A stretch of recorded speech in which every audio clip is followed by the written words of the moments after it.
આપણે ભારતની સારી સારી કંપનીમાં રોકાણ કરીએ છીએ, એ પણ સ્ટોક માર્કેટ મારફતે. હવે આપણે એવું ઈચ્છીએ છીએ કે આપણે જે યુએસની સારી સારી કંપની છે, જેમ કે એપલ છે, ફેસબુક છે, એનવીડિયા છે, નેટફ્લિક્સ છે, આવી ઘણી બધી કંપની છે, ત્યાં પણ આપણે રોકાણ કરવું છે, એ પણ યુએસના સ્ટોક માર્કેટ મારફતે. હવે સવાલ એ થાય છે કે આ કેવી રીતે શક્ય બને? આ આપણે બે રીતે કરી શકીએ. એક તો ડાયરેક્ટલી, એમાં ડાયરેક્ટલી આપણે યુએસ કંપનીના શેર ખરીદી શકીએ અને ત્યાં ઇન્વેસ્ટમેન્ટ કરી શકીએ.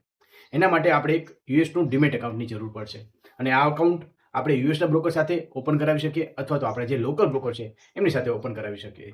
બીજો રસ્તો છે ઇનડાયરેક્ટ રસ્તો, જેમાં આપણે કોઈ યુએસ બેઝ કંપની છે એના ડાયરેક્ટલી શેર નથી ખરીદતા. એના બદલામાં આપણે ETF કે મ્યુચ્યુઅલ ફંડમાં ઇન્વેસ્ટ કરીએ છીએ અને એ જનરલી આપણા ઇન્ડિયન સ્ટોક એક્સચેન્જ પર લિસ્ટેડ હોય છે. અને આ જે ETF અને મ્યુચ્યુઅલ ફંડ છે તે આપણી લોકલ જે AMC કંપની હોય છે એમના દ્વારા રન થાય છે. અને એવા ઘણા બધા અને સારા એવા મ્યુચ્યુઅલ ફંડ અને ETF આપણા સ્ટોક એક્સચેન્જ પર લિસ્ટેડ છે. એમાંથી તમે કોઈ પણ સારા એવા ETF અને મ્યુચ્યુઅલ ફંડમાં ઇન્વેસ્ટ કરી શકો છો.